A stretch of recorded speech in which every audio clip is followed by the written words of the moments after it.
Inspector Anuradha जी दिल्ली से। राधे राधे महाराज जी। महाराज जी, आप कह रहे हैं कि पिछले लंबे समय से वृंदावन आ रहे हैं, बट यहाँ आके पता लगा कि बिहारी जी 10 बजे शयन में चले जाते हैं, तो फिर मन में शंका होती है कि रात को 10 बजे के बाद जब भी नाम जप करते हैं तो उनकी निद्रा में बाधा तो नहीं पड़े? नहीं, 10 बजे शयन देखने को चले जाते हैं, फिर रास करते हैं। वो रात में ही तो रास होता है, तो वो शयन कहाँ करते हैं? वो तुम्हारे देखने के लिए शयन में चले जाते हैं। इसके बाद तो प्रिया जी के साथ रास करते हैं। खूब नाम जप करो, उनके शयन में बाधा ली। और देखो, हमारे भाव से उनका शयन होता, उनका शयन नहीं होता। ये जो नींद है ये तमोगुण है, और भगवान गुणातीत है। सतोगुण, रजोगुण, तमोगुण, ये मायाकृत गुण भगवान में नहीं है। भगवान में नींद भी नहीं है, भगवान में नींद नहीं है। पर जब हमें नींद आती है तो हम अपने भगवान को सुलाते हैं। हमें भूख लगती है तो अपने भगवान को पवाते हैं। हम आत्मवत सेवा करते हैं। हमारे जो अर्चावतार हैं भगवान, श्री विग्रह हैं, तो हम उनको आत्मवत दुलार करते हैं कि अब बाल भोग पाने का समय हमारे, तो भगवान को बाल भोग लगाओ, अब भगवान को स्नान करवाओ, अब भगवान को राजभोग लगाओ, अब भगवान को शयन करवाओ। तो शयन कर रहे हैं और हम नाम जप कर रहे हैं, भगवान का नाम कीर्तन कर रहे हैं, भगवान का गुण कीर्तन कर रहे हैं, उसमें भगवान को कोई बाधा नहीं। वास्तविक बात यह है कि भगवान में नींद नहीं है, क्योंकि नींद, निद्रा जो तमोगुण का लक्षण है, तो भगवान तो गुणातीत है। निद्रा आलस्य प्रमादोत्थम तत्तामस मुदाहरतम। निद्रा आलस्य प्रमादादि ये तमोगुण के लक्षण।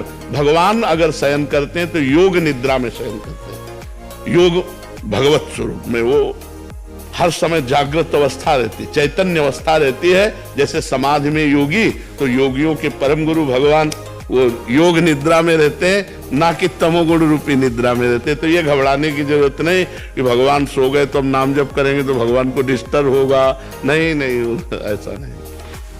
गिरिराज दादरी। राधे राधे महाराज जी। महाराज जी, अभिमान बढ़ रहा है, कम कैसे हो? संतों की चरण रज का सेवन करो, ये अमोघ औषधि है। संत चरणामृत और संतों की चरण रज माथे पे लगाओ, ये अभिमान को चूर चूर कर देगी। बहुत इसमें अपार सामर्थ्य है।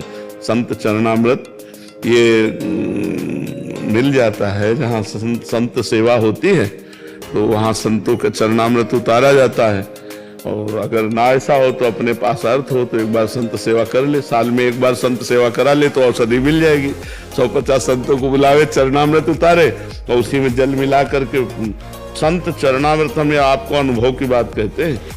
संत चरणामृत और संत चरण रज रहो गणे तत्तपसा न याति न चेज्जया न निरूपणात् ग्रहाद्वा न छंदसा नैव जलाग्नि सूर्यो बिना महत्पाद रजोभिषेकम। बिना महापुरुषों की चरण रज से अभिषिक्त हुए ये न ब्रह्मबोध होता है, न भगवत प्रेम होता है।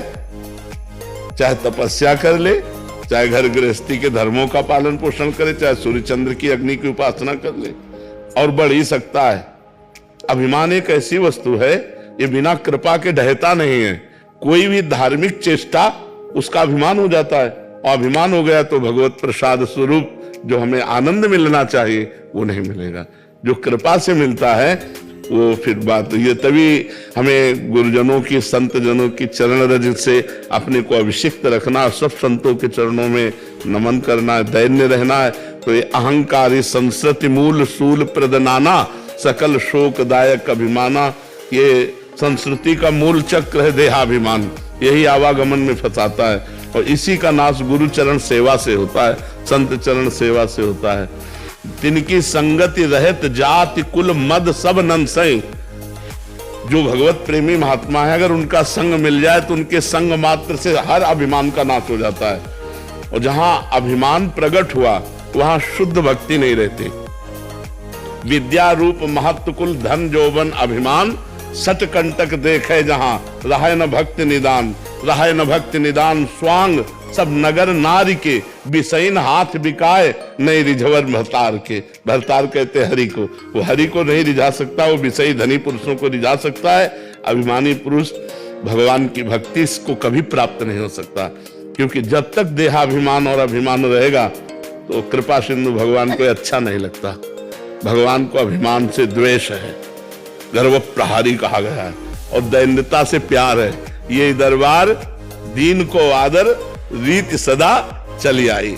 ये दीन प्यारे वेद पुकारे द्रवो सुश्री भगवाना। हमारे जो भगवान है उनको दैन्य प्रिय है। और हमसे तो हमें लगता है भगवान से प्रार्थना करें और संत चरणामृत और चरण रज का सेवन करें, जिससे ये रोग दूर हो जाए।